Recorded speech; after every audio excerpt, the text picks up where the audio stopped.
Yung balita ngayon, 53 na mga congressmen galing sa Mindanao bumirma na po ng manifesto rejecting the move of former President Digong na ihiwala yung Mindanao sa Pilipinas.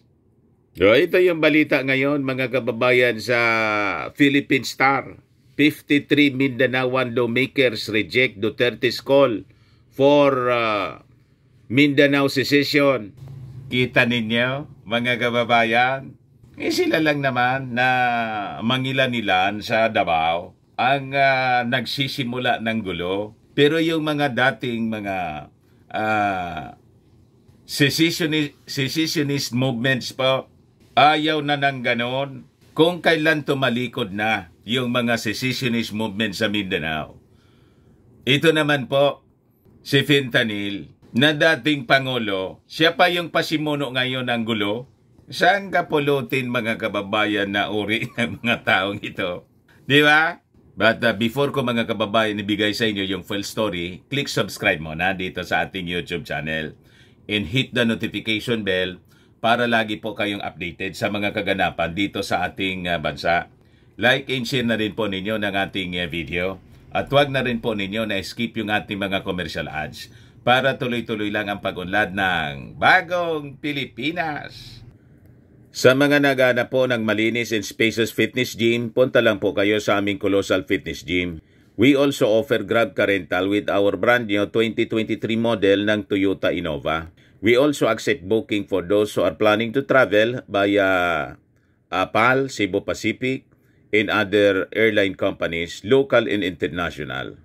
And the bills payment for Meralco Bills, Aleco Bills dito sa Albay, PLDT, etc. Kahit saan po ninyo gusto na mag-travel, pwede na po kayo na magpa-booking online, bumili ng tickets dito po sa aming office. Pati sa mga mga hotels, pwede na kayo magpa-booking. May bayad center na rin po kami rito at saka may Paymaya. Ang Colossal Fitness Gym is located at 3rd floor Security Bank Building, Landco Business Park, Legazpi City, Albay. For inquiries, look for Gilon Maravillas, contact number 0966-802-0949. Ito yung aming Innova. Lagi nang matao sa amin. Na-set up na rin po yung aming mga bagong gym equipments. May treadmill na rin po kami. Ito naman po yung bagong product namin po, iGlow, na binibenta online. Negosyo siya ng aming anak na architect entrepreneur, Riz Maravillas. Tingnan ninyo yung epekto sa kanya before and now. Contact na lang po ninyo yung mga inquiries ninyo sa kanyang FB, Riz Maravillas. Ito naman po, Firmax Firming and Lifting Cream. Mainam po ito sa mga pains at paninigas na mga kaso-kasoan. Pahid-pahid lang po sa mga pulses and affected area. Ito naman po, Automax Radiant Serum. Sa mukha naman yung application. Anti-aging po siya. You will look 10 years younger than your age. Sa mga cancer patients naman po, try lang po ninyo itong Ningxia Red Mix fruit drink. Hindi man po siya gamot, food supplement siya. Kaya lang gawa siya mga kababayan sa goji berry.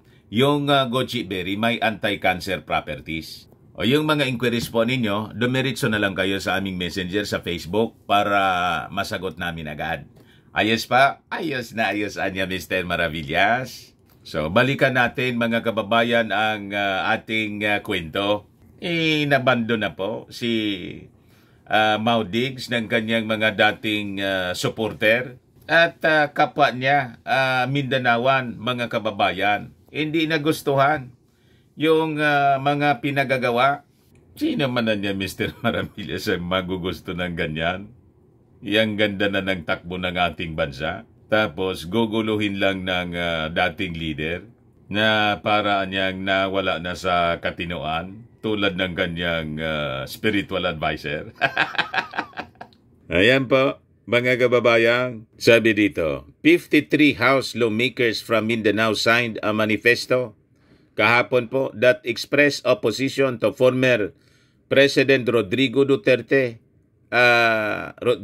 proposal to secede Mindanao saying that the challenges that have beset the region can be solved anya through a united and sovereign Philippines. Ganon mga kababayan. The manifesto signed by 57 House members overall, including some party list representatives and one lawmaker from Visayas, rejected Duterte's call for an independent Mindanao, as this would go against what they describe as their belief in national unity, in the power of inclusive development. You see, mga kababayan, pagkatapos sasabihin ni Pastor Gibbs na si Diggs daw, sinusulong niya yung nation building. Lahat baliktad yung pinagagawa ninyo. Kasalanan ko ba niya na isupport yung aking kaibigan na si Digong, pati si Inday Sara, na ang isinusulong nation building daw? May ganong nation building na gusto niyang i-dismember yung ating bansa, which is against the Constitution po. Kaya hindi sumama sa kanya ang mga Mindanawan na inis. Ano nangyayari dito sa dating leader natin? Tapos biniblame yung gobyerno na napag-iwanan na niya. Ang dami na niyang humawak na Pangulo, napag-iwanan daw yung Mindanao. Siya mismo po, naging Pangulo from Mindanao. Si Pulong po, 51 billion yung in 3 years yung natanggap. Saan napunta? Anong mga projects? Tahimik sila. Yung damage po halimbawa ng flooding at saka landslide, yung assessment po ng ating mga authorities, almost 1 billion or 1 billion plus. Yung mga infrastructure, maliit, mga kababayan, as compared doon sa 51 billion na natanggap ni Pulong. So wala kayong problema dyan. Hindi ninyong kailangan ng tulong ng national government. Tumanggap na po in 3 years ng 51 billion. Hanapin mo na yun. Diba?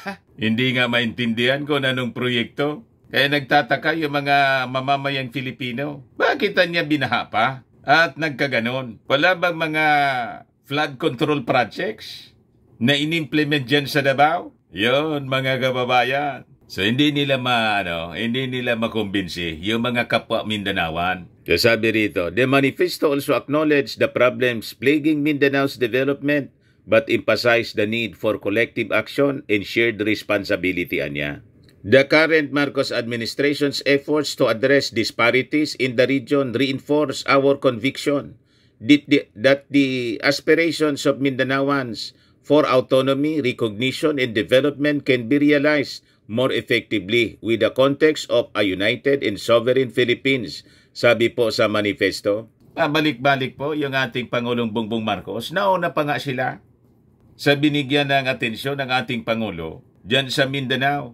Di ba? Kaysa sa mga taga doon sa Ilocanja, medyo nagtatampo na nga yung mga Ilocano at mga karatig province kasi inuna ng ating Pangulong Bongbong Marcos yung ibang mga lugar sa ating bansa, lalo na dyan sa Mindanao. The statement also added that the path to peace and security is aligned with the government's commitment to reconciliation and empowerment of Bangsamoro Autonomous Region in Muslim Mindanao. Without naming names, the manifesto also called for diligent prosecution of individuals fostering disunity, blatantly violating our Constitution, and threatening the sovereign integrity of our nation. Talagaan niya, Mr. Maravillas, na trouble tuloy yung mga Duterte, si Mau Diggs, at ngayon nadadamay pati si Gibbs, nagwawala na si Gibbs, nawala sa sarili. Sabi nga natin po, sila man lang po ang may gawa ng kanilang mga problema. It is therefore imperative that we stand together to protect our constitutional democracy through legal means, ensuring that those who seek to divide us are held accountable under the full extent of the law, sabi po sa manifesto. to recall former President Rodrigo Duterte and former House Speaker and current Davao del Norte Representative Pantaleon Alvarez issued calls to support an independent Mindanao early February. Marcos said on February 8 that this campaign to secede Mindanao was doomed to fail, especially after BARM leaders rebuked the proposal. Marcos also described Duterte's decision proposal as a grave violation of the Constitution. Ayon. So, hintay-hintay lang kayo kasi kakasuhan kayo ng inyong mga kapwa Mindanawan. At malamang si Alvarez, mga kababayan, ma-expel as member ng Congress. Di maraya pa kayo. Sabi rito sa amin. Maraya pa kamo. Ayan man lang po, mga kababayan. Ako po si Dante Maravillas. Bye-bye. God bless.